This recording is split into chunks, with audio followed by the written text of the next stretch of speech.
Some buildings welcome you with shade, clear entries, and a sense of belonging. Others control you, blank walls, harsh light, endless halls, nowhere to rest. It's not just appearance, it's how a place shapes movement, mood, and comfort. You can judge any building in 3 steps: curb, flow, and touch. These are not about style or fashion, but about comfort, clarity, and durability. Once you start looking, you'll see why some places feel open and alive, while others feel closed and cold, and why the best buildings only get better with time. A good building does more than keep out the rain and hold up a roof. It works with people, not against them. You can sense it without needing an expert's eye. It feels right when you walk past it, through it, or touch it. 3 human-centered tests help explain why. They are curb, flow, and touch. These are not about personal taste or fashion. They are about qualities that any person can notice, even if they have no training in design. Curb means a building lifts the street. You see it in a row of shops where each front feels open, cared for, and clear in its purpose. The sidewalk is not a leftover strip of concrete, but part of the life of the street. A bakery might have windows low enough for a child to peer through. A library entrance might sit at a spot that naturally catches the path of pedestrians. Even a plain warehouse can pass this test if its front edge meets the street in a way that feels deliberate and strong, without grime or broken edges. Curb is about how a building addresses the public space in front of it. If the street feels better because the building is there, it passes. If it feels duller, darker, or less safe, it fails. You do not need to like the style for curb to work. You only need to feel that the building has added to the street rather than taken from it. Flow is how the building supports movement. This is not about luxury. It is about whether you can walk from one part to another without confusion or strain. In a good train station, you can move from the street to the platform without hunting for signs every few steps. The road is clear because the layout makes sense. Doors open where they should. Hallways lead you where you expect them to go. In a bad example, you might step inside and face a wall with no clue which way to turn. Good flow is also about ease for all people, not just the young or fit. Someone pushing a stroller or using a wheelchair should be able to move without sharp turns, narrow squeezes, or sudden drops. Flow is what keeps you from feeling trapped or slowed down inside a space. It is the opposite of cluttered paths and awkward shortcuts. Touch is how a building handles wear and time. It is about materials and details that can take a scrape or a patch without losing their purpose. A timber handrail that grows smoother with use passes this test. So does a floor made of stone that gains a soft polish after years of footsteps. A building that fails this test might look new for a short while, but cannot stand repair. A crack in a cheap plastic panel often means replacement, not fixing. Touch is not the same as luxury finishes. It is about durability and the ability to mend. Old brick can be repointed, wooden windows can be reglazed. These acts keep a building alive without stripping it of character. They allow it to remain in service for decades without becoming shabby or unsafe. These 3 tests work together. You might have a building with good flow inside, but a blank wall on the street. In that case, it does not pass curb. Or you might have a building with a lively front and smooth movement, but surfaces that crumble after a few years, failing touch.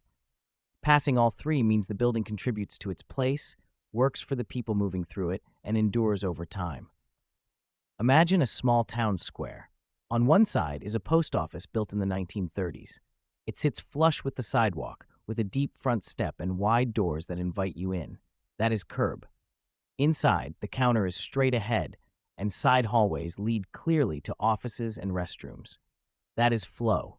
The counters are wood with brass edges, the floors are terrazzo, and when a tile cracks, it can be replaced to match. That is touch. Across from it is a fast food chain built last year. The parking lot pushes the building far from the street. That weakens curb. Inside, the order counter is tucked in a corner, forcing you to cross paths with people leaving. That breaks flow. The tables are bolted to the floor, and the laminate chips easily, so repairs mean swapping whole pieces. That fails touch. The tests can apply to many scales. A single doorway can lift or lower curb, depending on how it meets the street. A staircase can help or hurt flow. A kitchen counter can pass or fail touch.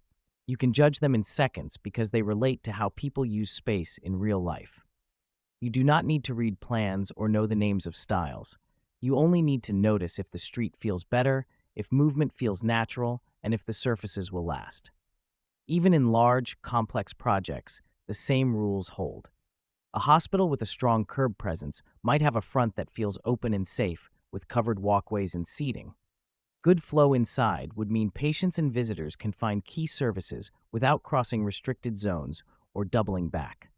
For touch, think of handrails, door handles, and wall corners that can be cleaned, patched, or replaced without closing whole sections.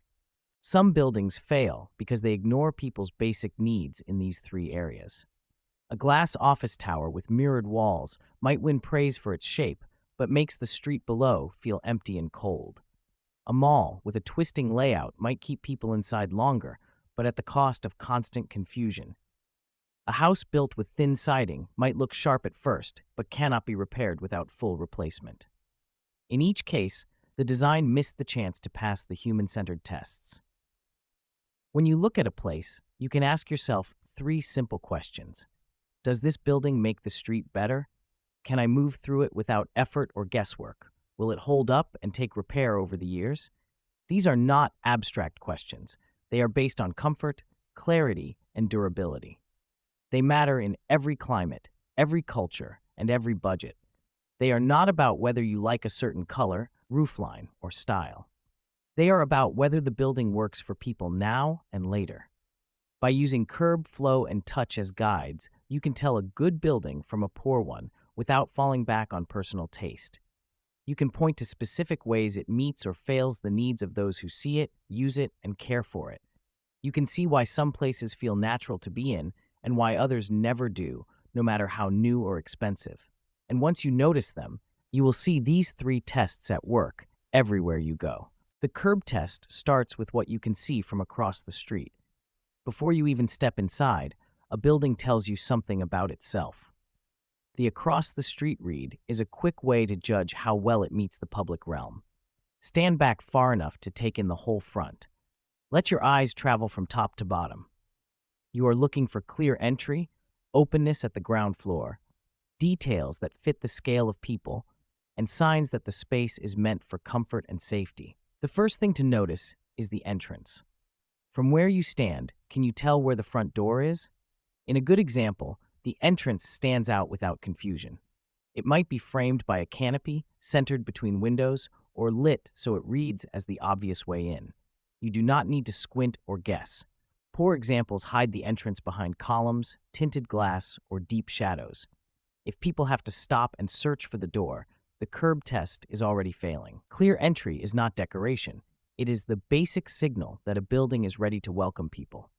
Transparency at the ground floor is the next measure. This is not only about glass, it is about whether you can see some sign of activity inside. A cafe might show tables and light from within. A bookstore might reveal shelves through large windows. Even a workshop or municipal building can use glass or open bays to connect the inside to the street. Blank walls at street level break this connection. They make the building feel closed or defensive. From across the street, you should get a sense of life and use inside, even if you cannot see every detail. Human-scaled features anchor a building to the people who walk by. Look for awnings that provide shade and define a comfortable edge. Planters can soften hard surfaces and signal care. Benches give a place to pause. None of these need to be ornate or costly. The point is that they meet the size, height, and pace of people on foot or bike. Awnings that sit too high or benches that are tucked into shadows will not serve their purpose. In a well-considered frontage, these features sit where you naturally reach, sit, or lean. Shade is more than a comfort. It can be the difference between a space people use and a space they avoid. From your across-the-street position, note where the shadows fall. A well-designed frontage might have trees, projecting eaves, or canopies that break harsh sun. Even in cold climates, protection from glare and wind matters. Shade and shelter also help people linger, which in turn keeps the street active. Lighting is another part of the read. You are looking for lighting that makes the entrance, the walkway, and the immediate surroundings safe and clear after dark. This is not about bright floodlights, which can cause glare and shadows. Even well-placed lighting along the entry path and around features like bike racks or steps will make the building feel approachable at night. From across the street, the lit areas should form a gentle guide to the door. Curb cuts or breaks in the sidewalk for driveways are worth noting. Many curb cuts in front of a building mean more space for cars and less for people. A building that minimizes curb cuts gives more room for walking, sitting, and planting. A single, well-placed driveway is better than several scattered openings.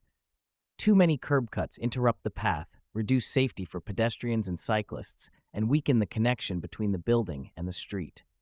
Once you have taken in these elements, you can ask yourself some quick questions. Is the entrance clear from where you stand?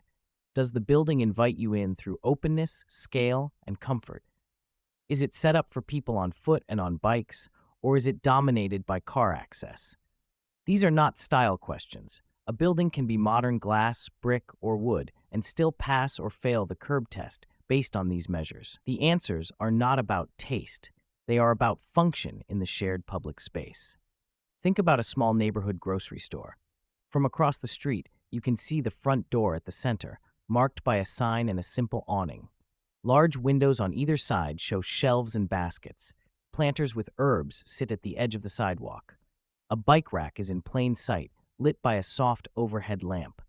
There is one driveway for deliveries set to the side, so the sidewalk stays clear. Even without stepping inside, you know this place is open, safe, and easy to reach. That is a curb test pass. Now picture a different building, perhaps a branch bank. Its parking lot sits between the street and the door, forcing pedestrians to cross moving cars. The ground floor is mostly mirrored glass, reflecting the street but giving no hint of what is inside. The entrance is set back and hidden under a large overhang with no clear path leading to it. Lighting is minimal, except for one harsh floodlight. Multiple driveways cut through the sidewalk. From across the street, you see barriers, not welcome. That fails the curb test. The across the street read works in busy city centers, quiet towns, or suburban strips. The scale changes, but the principles stay the same.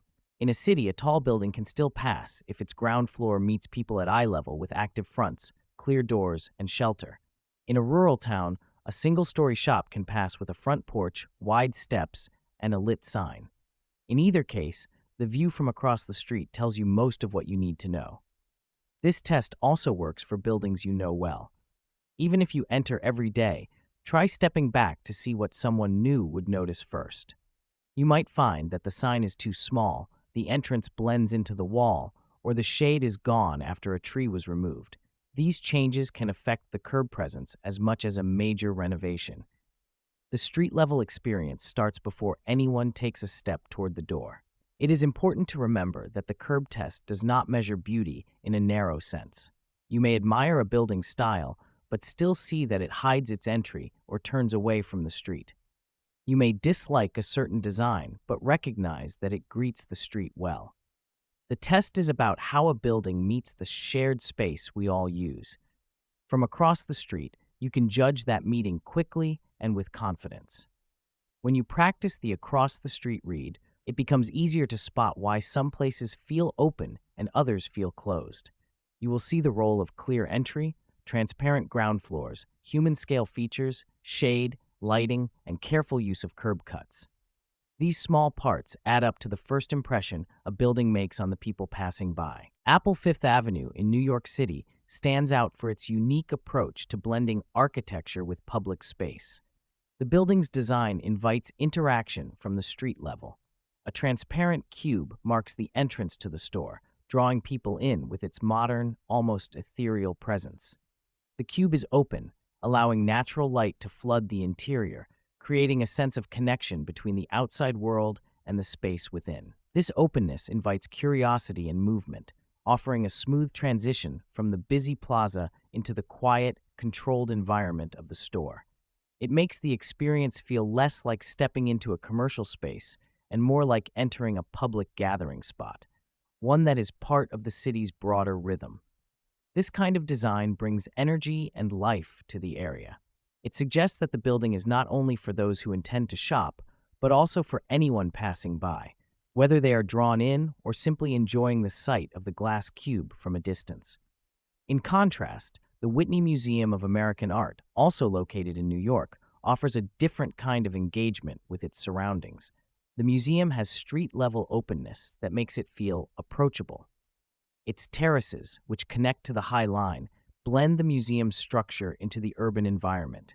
This connection blurs the line between private and public spaces. The terraces themselves offer both a place to pause and take in the view, and a pathway that connects pedestrians to a popular public space. The relationship between the museum and the High Line suggests that the museum is part of the larger fabric of New York's public life, rather than being a solitary, isolated institution. Like the Apple Store, it encourages engagement with the public and allows people to move freely between the museum and the city. It's an example of how architecture can break down barriers and create a fluid interaction between the building and the outside world. Both of these examples stand in sharp contrast to the standard retail box found in many urban areas. Imagine a building designed purely for function with a parking lot out front. There are no open terraces, no interesting views, no sense of interaction between the interior and the exterior. The building might have glass windows, but they are often tinted, preventing passersby from seeing in.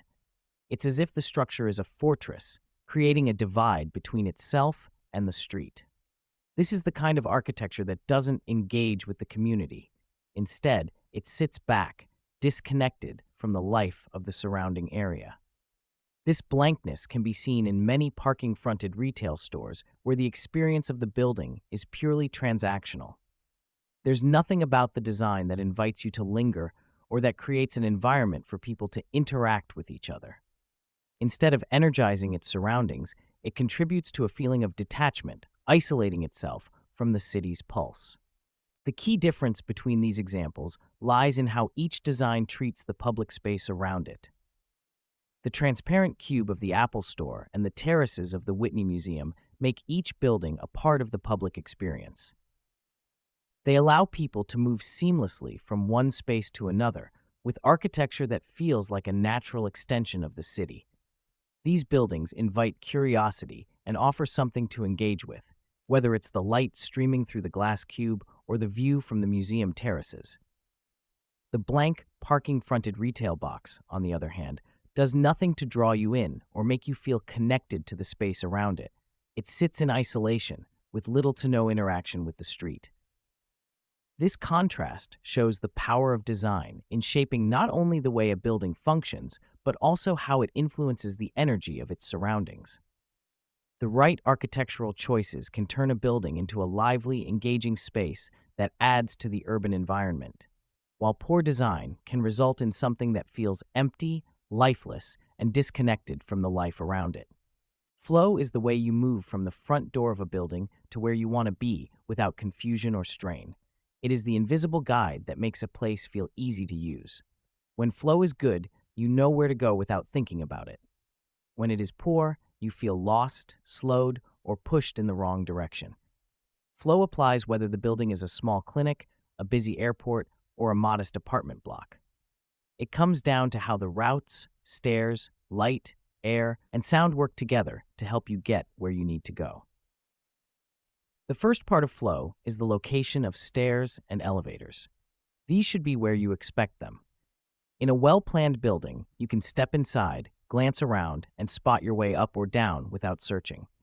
The main stair might be just beyond the lobby, visible through open space or glass.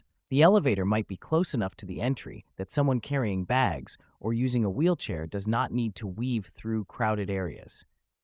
In a bad layout, stairs might hide behind unmarked doors, or elevators might be tucked deep into side corridors.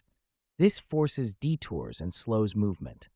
Good placement serves both speed and safety, making it clear how to move between floors. Daylight should reach more than just the entrance. Many buildings pour light into the lobby, but leave active spaces in dim artificial light. Good flow lets daylight guide you along the route.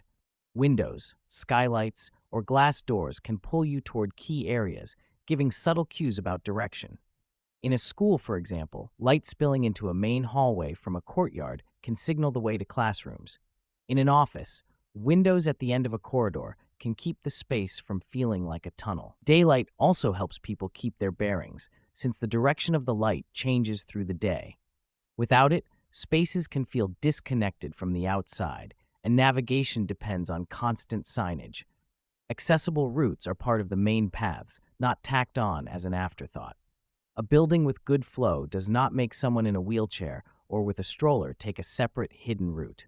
Ramps, lifts, and wide corridors are built into the same lines of movement that everyone uses. This keeps movement equal and predictable. In a bad design, the main stair might be front and center, while the ramp is around the back, forcing people to leave the main route. This creates both physical and social barriers. When accessible routes are fully integrated, the building works better for everyone, including those moving heavy carts, pushing equipment, or carrying loads. Dead ends break flow. They force people to turn around, retrace steps, and guess at another path. Good layouts use loops, cross connections, and clear destinations to avoid this problem. In a hospital, for example, a patient looking for a lab should not find themselves in a locked service hall. In a museum, a gallery should lead to another gallery or back to a main path, not a blank wall. Dead ends can waste time and create stress, especially in urgent situations. Even small spaces benefit from avoiding them. A short corridor to a bathroom that opens back to the main space is better than one that stops cold. Sound and air also shape flow. Calm sound helps people focus on where they are going and what they need to do. Spaces with hard echoes or loud mechanical noise can make it harder to think and hear directions. In a good building, changes in sound can also signal changes in space. A quiet library reading room feels different from the open, active lobby. Comfortable air supports steady movement. If a hallway is stuffy or a stairwell is drafty, people may avoid those routes, breaking the natural flow. Well-placed vents, balanced heating or cooling, and control of humidity all matter here. Consider a public library as an example. You walk in and see the main desk straight ahead, with stairs rising to one side and an elevator nearby. Large windows throw light into the reading areas beyond. The main path to the stacks is wide, with ramps where needed so everyone moves the same way. Every corridor connects back to the central desk. The quiet of the reading rooms and the even temperature make it easy to linger. You never need to guess where to go. That is good flow. Now imagine a hotel with poor flow. You step inside and face a wall. The elevator is hidden behind a service counter, and the stairwell is marked only by a small sign. The only daylight is in the lobby. Once you turn toward the rooms, the corridors are long, narrow, and dim. Guests using wheelchairs must take a side ramp that joins the corridor far from the main path. Some hallways end at locked doors, forcing you to backtrack. The air in the stairwell is hot and still, and the hum of a large fan in the hall makes it hard to hear others. This layout drains time and energy from every trip inside. Flow is not just about efficiency. It also sets the tone for how people experience a place. A clinic with clear routes and good light can reduce patient anxiety. An airport with direct connections between gates can ease the stress of travel. A school with integrated accessible paths can make all students feel included. These outcomes come from choices about where to put stairs and elevators, how to bring daylight deeper inside, how to keep all routes connected, and how to manage the environment along the way. When you walk into an unfamiliar building, your first steps are guided by instinct. You look for clues: a stairwell, a line of light, the sound of activity ahead. Good flow uses those instincts to lead you to your destination. Bad flow works against them, leaving you to rely on trial and error. By paying attention to the path from door to destination, you can see whether a building supports movement or blocks it. This makes the flow test one of the most telling measures of a building's design. At King's Cross Station in London, the Western Concourse is a single open space under a vast roof made of steel and glass in a diagrid pattern. The roof arcs out from one side, and beneath it, everything you need is within view. From the moment you step into the concourse, you can see the ticket counters, departure boards, food stands, and the entrances to the platforms. This layout removes the need for long searches or repeated signs pointing the way. Your eyes naturally sweep the space and pick out where to go next. The routes are direct, without awkward turns or hidden corners. If you need to catch a train, you can move toward the platforms without losing sight of your goal. If you have time to spare, you can find a cafe or shop without feeling cut off from the main flow. The openness also makes it easy to spot other people, which helps with meeting friends or traveling in groups. The concourse works because it organizes complex movement into a single clear field of view. Before the redesign, parts of King's Cross were cramped and indirect. Passengers had to navigate narrow corridors and split-level platforms, and finding your way often meant scanning for signs at every turn. The Western Concourse replaced that piecemeal approach with one large, legible space. The change shows how a central organizing point can improve flow. By bringing all major services into one visible area, the station reduces stress for passengers, especially those who are unfamiliar with it. Even at peak times, movement feels orderly because people can see where they are going and how to get there. At Orestad Gymnasium in Copenhagen, the heart of the building is a sweeping central stair set within a tall, open atrium. The stair is broad enough to act as both a route and a gathering place. Classrooms, workshops, and common spaces open onto balconies and walkways that overlook the atrium. From almost anywhere inside, you can look across the space and see where others are, where the stair rises, and where the main routes lead. This openness replaces the need for long corridors lined with doors and instead turns daily movement into a shared experience. Students and staff do not need to stop and check maps because the layout shows them the way. The stair in Orestad Gymnasium is not just functional. It organizes circulation in a way that is easy to read. The lowest steps connect to the main entrance and lead directly to the first set of classrooms. From there, the stair continues in a broad sweep to upper levels, always in view from the atrium floor. There are no dead ends because every level connects back to the stair and the open center. This design makes it hard to get lost. It also encourages casual meetings, as people can see each other moving through the space and cross paths naturally. Both King's Cross and Orestad Gymnasium show that when movement is clear, signage becomes less important. In King's Cross, you might glance at the departure board for train times, but you do not need arrows to tell you how to reach the platforms. They are right there in front of you. In Orestad Gymnasium, you might check a schedule to know which room you need, but you can already see the route across the atrium or up the stair. This saves time and removes the small stresses that come from constant wayfinding. The lesson in both cases is that physical design can guide people more effectively than layers of instructions. At King's Cross, the central concourse acts as the brain of the station. All decisions about where to go next happen in one place, supported by sight lines and open paths. At Orestad Gymnasium, the central stair acts as the spine of the school. It ties together the different levels and spaces so that daily life revolves around a shared, visible route. In crowded or complex buildings, poor flow can cause bottlenecks, confusion, and frustration. Imagine if King's Cross had kept its old network of corridors, or if Orestad Gymnasium had used separate staircases tucked into corners. People would spend more time searching and less time moving toward their goals. The open, central designs in both cases remove that friction. They let people use the building without thinking about the building. These examples also show how flow affects the atmosphere of a place. At King's Cross, the open concourse makes the station feel spacious and calm, even when thousands of people are inside. At Orestad Gymnasium, the atrium and stair make the school feel active and connected. In both, the design supports human movement while also creating a sense of shared space. If you enter King's Cross for the first time, you might not even notice how well it works. You walk in, spot your train platform, and head there without delay. You might grab a snack along the way and then step onto your train. You have not stopped to wonder how to get there, and that ease is the point. If you enter Orestad Gymnasium, you step into the atrium, see the stair rising in front of you, and know instinctively that it will take you where you need to go. You might cross paths with classmates or stop to talk on a landing, but you are never unsure of your route. These case studies prove that flow is not about adding more signs, maps, or digital guides.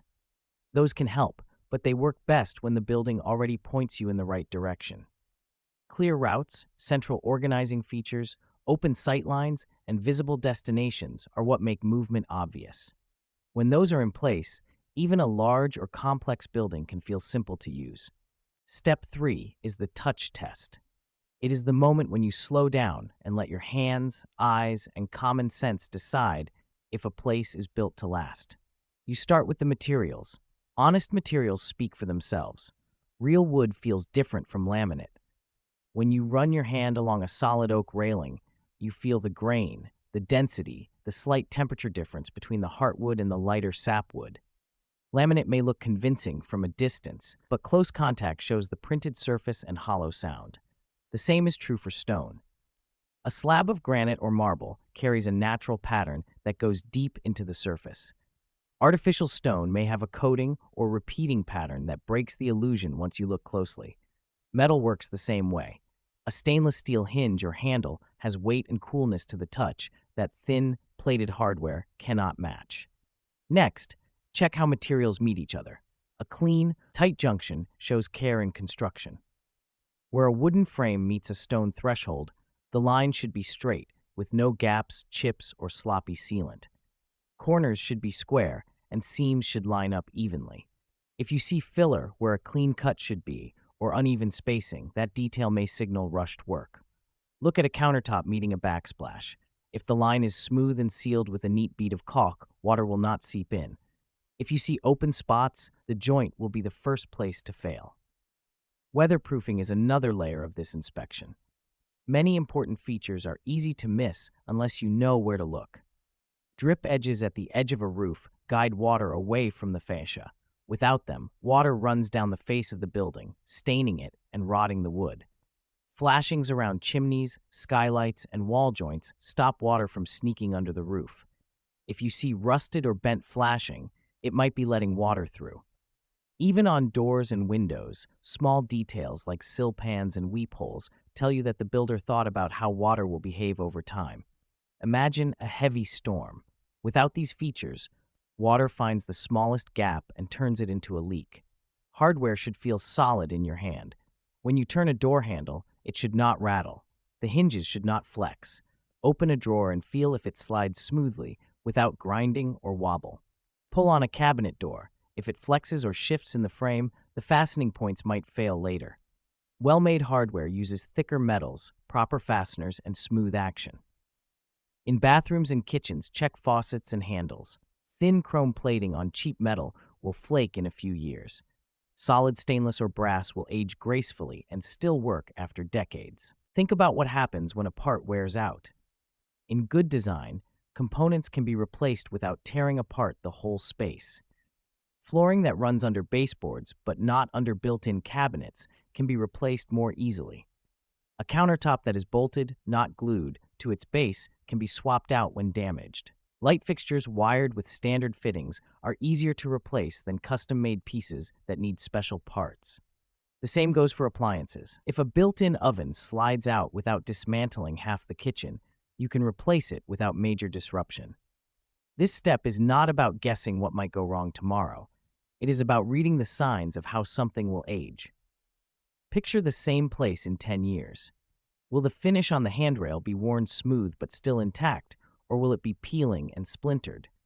Will the roof shed water cleanly, or will you see streaks and patches from years of slow leaks? Will the door latch still catch firmly, or will it sag on loose screws? By imagining this future, you measure not just the present quality, but the long-term value. You can test this even without special tools. Take a coin and tap on a surface. Solid wood has a muted, dense sound. Hollow core doors sound sharp and empty. Run your finger along the edge of a metal panel. If it feels sharp and thin, it may bend or dent easily.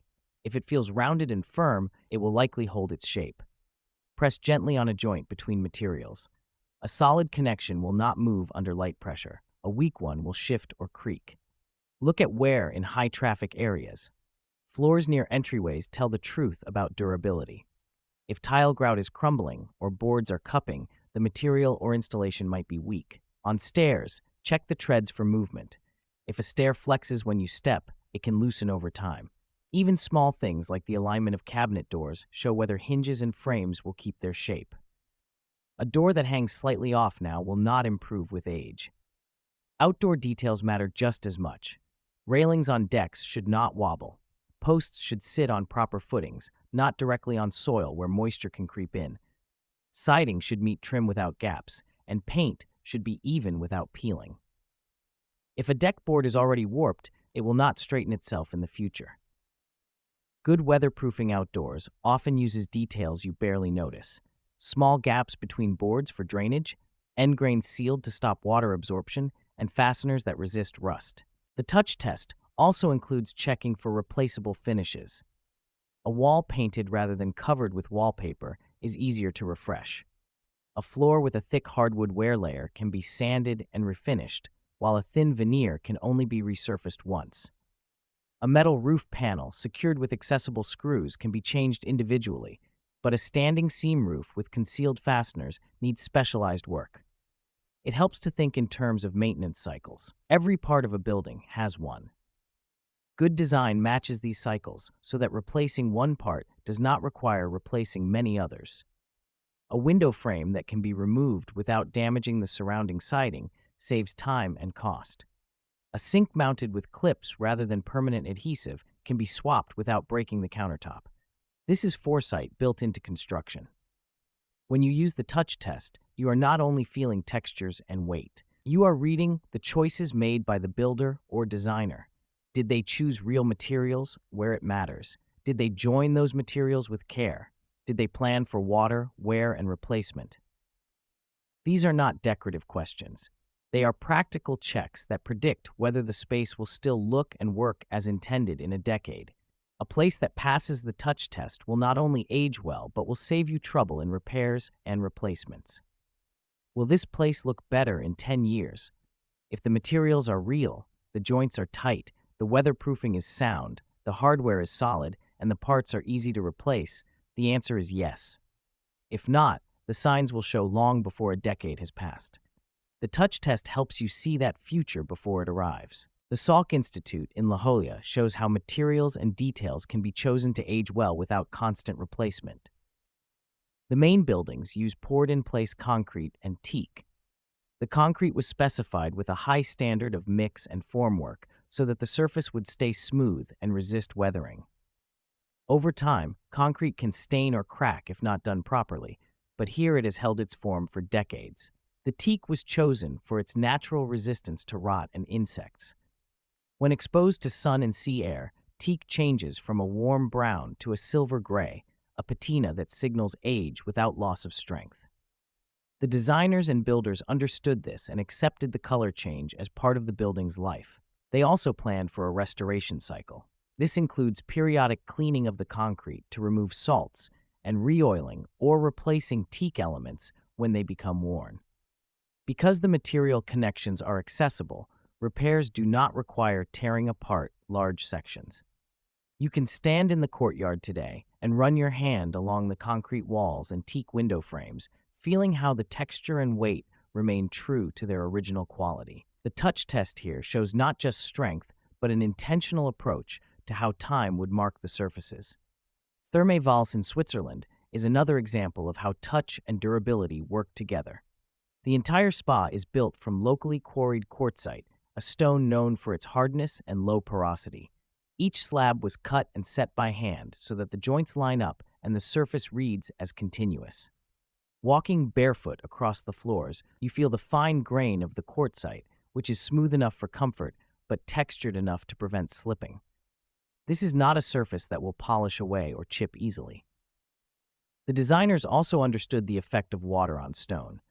They built meticulous drainage into every level, with hidden channels that carry water away before it can pool or seep into joints. Even the edges of pools have subtle slopes that direct drips toward drains. Over time, minerals in water can stain or roughen stone if it is not detailed properly. At Therme Vals, the choice of quartzite and the precise installation mean that surfaces can be cleaned and maintained without losing their integrity. If a slab does crack, it can be removed and replaced without disturbing the others because each piece is mechanically set, not glued in place. The touch test here confirms both the sensory experience and the engineering discipline behind it. You feel the cool solidity of the stone and know it will be the same decades from now. The Bloomberg European headquarters in London takes the touch test beyond materials into the systems that support comfort and efficiency. The building is designed with environmental controls that are both advanced and accessible for repair. One example is the ceiling panels, which integrate lighting, ventilation, and acoustic control. The panels are made from anodized aluminum, giving them a stable surface that resists corrosion and fingerprints. They are hung in a way that allows individual units to be removed for maintenance without dismantling large areas. This matters because over decades, systems will need servicing. If a vent becomes blocked or a light fixture fails, the repair crew can work on a small section and leave the rest untouched. The stone used in public areas is chosen for wear resistance and laid with tight joints to keep dirt and moisture out. Office floors use raised panels to make it easy to reconfigure wiring and air supply as needs change. This approach means that the building can adapt without major demolition. The touch test here is not only about feeling a surface, it is also about how the parts you cannot see have been made accessible and durable. Touching a handrail, you find stainless steel that will not rust from the London air. Walking on the stone floors, you feel the firmness underfoot and see the tight, even joints that will not trap grime. In every case, the choice of material and the way it is detailed point toward decades of service with minimal disruption. These examples show that the touch test works at many scales. At the Salk Institute, it is the meeting of concrete and wood and the acceptance of weathering as part of the design. At Therme Vals, it is the union of stone and water, planned so that both the tactile pleasure and the technical performance last. At the Bloomberg headquarters, it is the combination of visible finishes and hidden systems designed for both present use and future maintenance. In each case, the materials are real, the joints are precise, and the replacement of parts is built into the design. If you stand in any of these buildings and let your hands and eyes read the surfaces, you find the same qualities: weight, stability, and the sense that nothing has been done in haste. The touch test confirms that these places will not only survive 10 years, but will likely grow better with age as their materials gain patina and their systems continue to work without failure. The Pocket Scorecard gives you a quick way to read a building. It has 30 points, split into 3 groups. The first group is the street, worth 10 points. Here you look for signs that the building invites people in rather than pushing them away. A good street face has transparency, which means you can see in and out at ground level. It uses human scale so that doors, windows, and details match the size and comfort of a person on foot. Shade matters, whether from trees, canopies, or recessed entries, because it makes walking and waiting bearable. The street side should welcome pedestrians and cyclists with safe routes, clear crossings, and easy bike parking. At night, the same space should feel safe, with even lighting that lets you see faces and edges without glare. If you walk past a building that hides behind blank walls, glares at you with spotlights, or leaves you exposed to weather, it will score low. If it draws you closer, makes you feel included, and works in daylight and darkness, it earns its points. The second group is flow, also worth 10 points. This is about how people move through the building. You should be able to find your way without reading a map. Signs help, but the layout itself should make sense. Stairs and elevators should be visible from where you enter, not tucked away or hidden. Good flow brings daylight and fresh air into the spaces you use most, avoiding dark or stale corners. Acoustic comfort means you can hear what you need to hear without constant background noise, while thermal comfort means the temperature and airflow feel stable and suited to the season. Accessibility should be built in rather than added as an afterthought. That means ramps are direct and at the main entrance, door handles are usable without tight grips, and routes are wide enough for all users. Flow is not about luxury. It is about making movement natural and removing obstacles that slow you down or make you work harder than needed. The third group is touch. Again, 10 points. This is where you pay attention to materials and how they meet. Honest materials are what they appear to be: wood that is wood, stone that is stone, metal that is metal. Weatherproofing keeps rain, sun, and wind from degrading the structure. Solid touch points are the handles, rails, and switches you use daily. They should feel stable and fixed, not loose or hollow. Maintainability is the ability to replace parts without major demolition. Graceful aging is the way materials gain patina or hold their form rather than peeling or sagging. A building that uses fake finishes, leaves gaps where water can enter, or hides fragile parts under decorative layers will not pass this test. One that plans for wear and allows easy repair earns full marks. Once you know the scorecard, you can use it anywhere. The field challenge is to choose 2 local buildings. One should be a place you enjoy and often return to, the other a place you avoid. Stand in front of each and start with the street. Does the first building feel open or closed?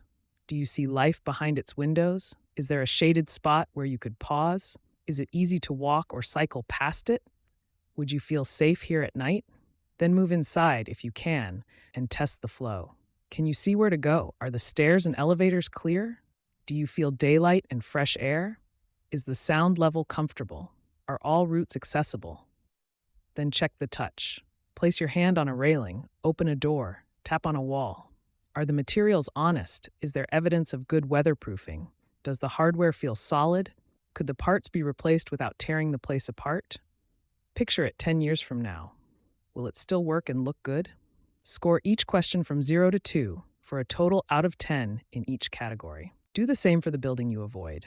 You might find that the one you like scores high across all 3 groups. The one you avoid may fail in just one category, but fail so badly that it affects the whole experience. Maybe it has a great street face but poor flow, so getting from one place to another feels like a maze. Or maybe it flows well inside, but the materials feel cheap and already show wear. In each case, note the single change that would improve the building most. For the one you like, it might be adding more shade or a clearer sign at the entry. For the one you avoid, it might be adding a ramp to the main entrance or replacing a weak material with something stronger. The point is not to list every flaw, but to see which change would give the biggest gain in score. This exercise works for any scale, from a small cafe to a large civic building. It gives you a way to compare without relying on taste or style alone. You may find that a building you admire for its looks loses points for flow or touch, while a plain one gains respect for its function and durability. Over time, the scorecard becomes a habit. You will spot the signs of good street presence, easy flow, and solid touch without needing to write them down. You will also start to see why some buildings age into landmarks and others fade into problems. The rule is simple. If it lifts the street, makes doing things easy, and will look better in 10 years than today, it's a good building.